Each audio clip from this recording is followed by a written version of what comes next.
चीजें अदा नहीं हुई तो तुम पाक नहीं होगे, तुम्हारा गुस्ल नहीं होगा, चाहे 50 बाल्टियों से नहा लियो। तुमने कभी पता लगाया? नहीं। मैं बताऊं, गुस्ल में 3 फर्ज हैं। कितने बोलो? 3 चीजें जरूरी। अगर 3 चीजें ना आई तो तुम पाक नहीं होगे, अगर नापाक हो तो। वो कौन कौन सी?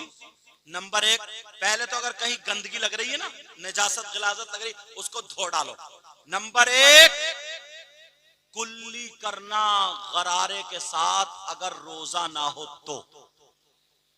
अगर कुल्ली नहीं करोगे और वैसे ही तुम डुबकी पे डुबकी मारो, आधा घंटा समंदर में पड़ा रहे, तब भी पाक नहीं होगा। साबुन से 10-10 शैम्पुओं से नहा ले, फुर फुर करता, फिर पाक नहीं होगा। जब तक कुल्ली मुंह भर के नहीं करोगे, कोई जगह खुशक ना रह जाए।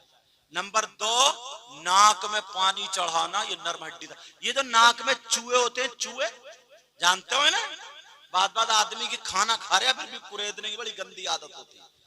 संभालो अपने आप को।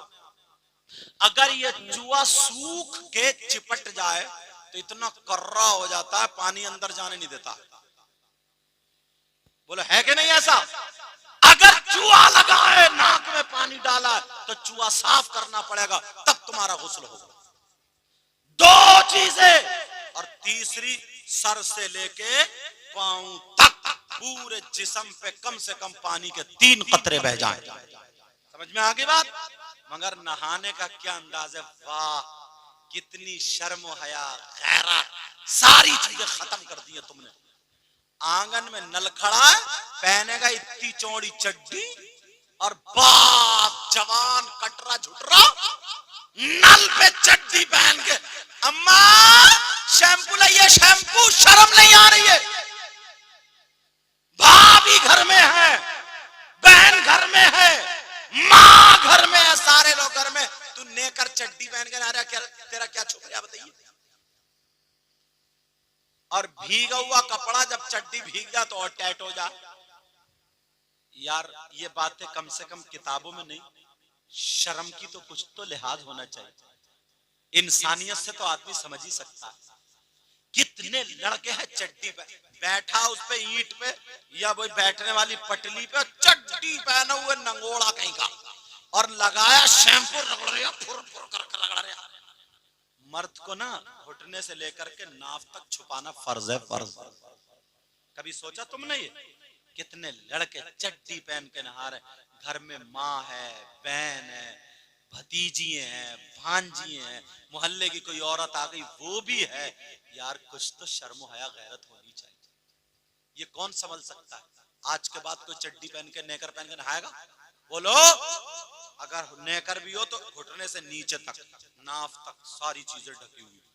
समझ में? और बात बुड्ढन जो है ना, चचमिया, वो भी सफेद कलर का रुमाल बांधेंगे, सफेद लंगूटिया, छोटी सी इतना बड़ा धोती रुमाल डाल के, तो कभी पीछे हाथ डाल के रगड़ रहा है और पानी डाल रहा है, उसका भी कुछ नहीं छुप रहा। घर में अम्मा, बेटी, पोती, नवादी सब है। शर्म करो। बातें तुम्हारी मेरी ओपन लग रही है, लेकिन हकीकत है। अपने घरों में इंसानियत लाओ, शर्म आया गैरत लाओ। यही वजह, जब हमारी आपकी बहन बेटी हो जाती है तो वो काय को दुपट्टा ओढ़ेगी, वो भी बस यूं रखा और चल दनादन चल रही। वो 18 साल की हो गई, 20 साल की हो गई, जिस्म उसका अल्लाह ने औरतों वाला दिया ही है, तो वो कब दुपट्टा इसलिए होता कि संभाल के ओढ़े, जिस्म ढके तो इधर फेंक दिए चीर, चल उधर को चल, चीर फेंक दी और बात अब्बा के सामने, भाइयों के सामने, चचा के सामने, ताऊ के सामने, खालू के सामने, शर्म आया गैरत खत्म है। वो ओढ़ ही नहीं सकती जब तुम चड्डी पहन के नहाओगे तो। समझ में आ रही बात? और अगर उसके पास तालीम होती, तरबियत होती, उसके पास हया होती, उसके पास शर्म हया गैरत होती, तो उसे मालूम होता कि लड़की के पास सबसे ज्यादा कीमती चीज उसके चांदी सोना नहीं है, हीरे जवाहरात नहीं है, जेवरात नहीं है। औरत के पास सबसे ज्यादा कीमती चीज उसकी शर्म हया गैरत और इज्जत।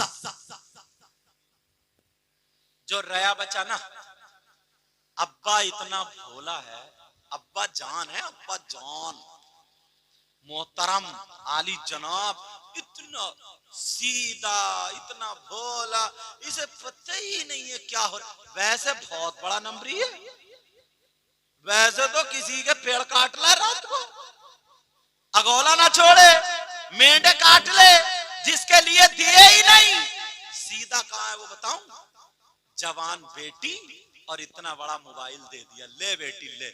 इस अब्बा से पूछो, ट्रक चल रहे हैं, बसें चल रही हैं, हवाई जहाज चल रहे हैं, फैक्ट्री चल रही है, कौन सा कारखाना बेटी का चल रहा है जो मोबाइल दे दिया तुम? आजकल लड़के ना जो शॉर्ट क्लिप बना बना के जो फेंक रहे हैं मोबाइलों पे, जो डाल रहे हैं, जो लड़के, ये तो फिर भी दीन की बातें डाल रहे हैं, समझे, ये तो फिर भी दीन की बातें फैला रहे हैं, समझे। मैं भी इसको भी जवाब नहीं दे रहा हूं, मैं कहीं सोच लो कि जवाब का मामला, लेकिन जो बात है वो फिर भी दीन की बातें ये डाल रहे हैं, गलत बातें नहीं डाल रहे हैं। समझ में आ रही है? आज जो इतनी चीजें हैं, ये जिन लोगों को पता नहीं था, जो लोग जलसा नहीं करा सकते, यही लाइव चला रहे हैं ना ये, तो कितने लोग तकरीरें सुन रहे हैं, इंतजार में रहते हैं कि फला साहब की तकरीर कहाँ लाइव चल रही, हम सुनेंगे। परसों मेरी तकरीर हो रही थी असमोली को, तो ये पूछो मुझसे, कह रहे हैं हजरत मैं खुद बैठ के सुन रहा था। समझ, कितने लोग सुनते हैं, तो ये फायदा है नहीं। समझ में आ रही बात? लेकिन जो फायदा वो तो बताना पड़ेगा। तो बात ये चल रही, वो लड़के क्लिपें बना बना करके इतनी गंदी गंदी बातें, माँ बहन की गालियां, शर्मगाहों के नाम, एक लड़की एक लड़का ऐसे साथ में बिहेव कर रहे हैं कि बस इतना गंदापन, इतना गंदापन। और वो हमारी तुम्हारी बेटी है, ये अब्बा ने इंतजाम कर दिया, ले बेटी देखती रहिए, ले बेटी देख, दिल बहला दिल। अब्बा को इतना मारा जाएगा ना, इस अब्बा को कब्रिस्तान में धुएं उड़ा दिए जाए। ऐसे हालात, बेटियों को जो आवारा बनाने वाली चीज है। तुम्हारी बेटी पे हमारी बेटी पे अगर मोबाइल नहीं होगा तो फोन आएगा कहीं से, और जब मोबाइल है तो कहीं ना कहीं तो फोन आएगा। फिर क्यों रो रहे हो? और अम्मा जान, हाय हाय हाय, अम्मा तो खत्म है। वो तो जीने के आड़ में आधा घंटा लड़की बात इठला इठला के, कभी कुर्ता इधर को फेंक रही है, कभी इधर को फेंक रही है, खूब इठला इठला करके बातें कर रही है आधा घंटा। इस अम्मा को पता नहीं चला ये पागल है क्या कि मेरी बेटी आधा घंटा किससे बात कर रही है? कौन है इसका ऐसा, कौन रिश्तेदार? अम्मा पागल थोड़ी है क्या, जीने पे पड़ी है, समझे। इतनी संभाल के अपना दुपट्टा नहीं रख रही जितने संभाल के वो मोबाइल रख के फिर रही है। अम्मा पागल है क्या? अम्मा को पता नहीं है? सब कुछ पता है साहब, मगर माँ बाप सुनो, नबी फरमाते हैं अगर जिसकी बेटियां आवारा घूम रही हो, जिसकी बेटियां बेपर्दा घूम रही हो, जिसकी बेटियां गैर लड़कों से बातें कर रही हो, जिसकी बेटियां फैशनीले कपड़े पहन पहन करके दीन इस्लाम को दाग दाग कर रही हो, वो माँ बाप राजी हो तो वो माँ बाप दयूस है। अब वो माँ बाप जन्नत में नहीं जा सकता। जिसे नबी मना कर दे, कोई पीर ले जाएगा, कोई मौलाना ले जाएगा, कोई मुफ्ती ले जाएगा। जिसे नबी मना कर दे, किसी का बाप नहीं ले जा सकता। नबी फरमाते सलासा ला यदखुलून अल जन्नह अला कुल्ली वालिदैन व दयूस व रजुलतुन निसा। नबी फरमाते वो माँ बाप जन्नत में जा ही नहीं सकता, नहीं जा सकता। जन्नत से रुकावट कर दी है तुमने। कितने लड़कियां हजरत, अब तो हालत ये हो, आप तो देख ही रहो, आप भी जानते हो, कितनी मुस्लिम लड़कियां ऐसी हैं जिन्होंने अपना धर्म बदल लिया, धर्म परिवर्तन, गैर मुस्लिम लड़कों से टच हो गई हैं। और कितनी गैर मुस्लिम लड़कियां ऐसी हैं जो मुस्लिम लड़कों से टच हो गई। क्यों? उनके जहन में बिठाया जा रहा, मोबाइलों में बताया जा रहा कि अरे इस्लाम में रहेगी तो तुझे पर्दा करना पड़ेगा, इस्लाम में रहेगी तो तुझे रोटी बनानी पड़ेगी, इस्लाम में रहेगी तो इतने बच्चे होंगे, इस्लाम में रहेगी, समझे, शौहर की खिदमत करनी पड़ेगी। शौहर का कहना तेरी जिंदगी झंडे बेकार हो गई, कुछ निकलो बाहर निकलो, कुछ करो करो, खाली फ्रेंडशिप कर लो, फ्रेंडशिप कर लो और बाकी अपनी जिंदगी जियो। उसके जहन में आ गई किसी गैर मुस्लिम लड़के से फ्रेंडशिप चल रही है और वो अपनी जिंदगी जी रही है, डूब के नहीं मरेगा। इसको फ्रेंडशिप कहोगे, इसको शैतानियत बोला जाए। तुम बाप हो बाप, तुम्हारी जिम्मेदारी है तुम्हारी। कुरान ने पहले ही कह दिया ए ईमान वालों, तुमसे कहा ए ईमान वालों, अपने आप को और अपने घर वालों को जहन्नम की आग से बचाओ।